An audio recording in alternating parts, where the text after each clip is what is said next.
Hello and welcome students, আশা করি তোমরা সকলেই খুব ভালো আছো। জ্ঞানজ্যোতি কোচিং সেন্টারের পক্ষ থেকে তোমাদের সবাইকে আরো একবার স্বাগত।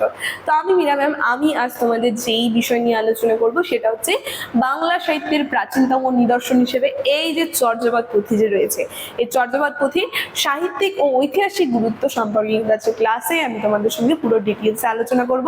অবশ্যই ভিডিওটা শুরু থেকে শেষ অবধি দেখার চেষ্টা করবে, ঠিক আছে? তাহলে এক এক করে আমি আলোচনার বিষয়ে চলে যাচ্ছি।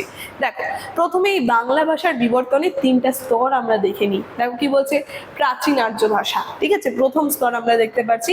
তারপরে দ্বিতীয় রয়েছে মধ্য আর্য ভাষা, সময়সীমাটা আমরা একটু দেখে নিই। প্রাচীন আর্য ভাষা রয়েছে 1500 খ্রিস্টাব্দ থেকে 500 অব্দ অব্দি।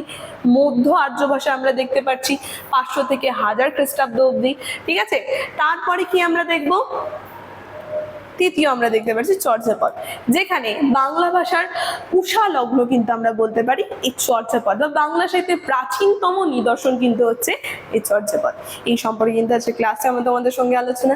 প্রথমেই বলেছি শুরুতেই, দেখো আবিষ্কার ও প্রাচীনতম রূপ যে রয়েছে সেখানে চলে যাচ্ছি। তো এই চর্যাপদ পুঁথি কে আবিষ্কার করলেন, কবে আবিষ্কার করলেন? দেখো বলে দিয়েছে 1907 খ্রিস্টাব্দে হরপ্রসাদ শাস্ত্রী নেপালের রাজদরবারে একটা গ্রন্থশালা থেকে চর্যাপদ পুঁথিটি আবিষ্কার করলেন। তাহলে কে কোথা থেকে আবিষ্কার করলেন আমরা বুঝতে পারলাম।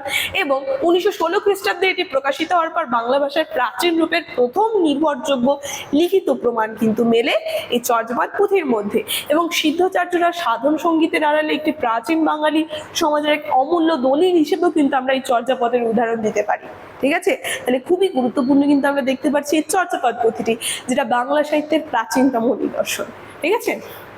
তারপরে চলো এক এক করে আমরা জেনে নিই কি বলছে শ্রীকৃষ্ণ কীর্তন কাব্য। দেখো, মধ্যযুগের প্রথম আদি নিদর্শন আমরা দেখব বড়ু চণ্ডীদাসের শ্রীকৃষ্ণ কীর্তন কাব্য, যেটা 1909 সালে বসন্ত রঞ্জন রায় দ্বিজবল্লভ কর্তৃক বাঁকুড়া জেলার এক গৃহস্থের গোয়াল ঘরের থেকে কিন্তু এই পুঁথিটি আবিষ্কার করেছেন। শ্রীকৃষ্ণ কীর্তন কাব্য চর্যাপদের পরে আমরা দেখতে পাচ্ছি, চর্যাপদ পুঁথির পরে আসছে শ্রীকৃষ্ণ কীর্তন কাব্য, ঠিক আছে, যেখানে নাটকীয় সংলাপের আকারে রচিত এই কৃষ্ণ, রাধা এবং বরারীর অভিনব সম্পর্কে জটিল মানবিক রূপ কিন্তু অত্যন্ত নিখুঁতভাবে উপস্থাপিত হয়েছে এই শ্রীকৃষ্ণ কীর্তন কাব্যের মধ্যে। আচ্ছা, এটা না ভিডিওটা হবে না।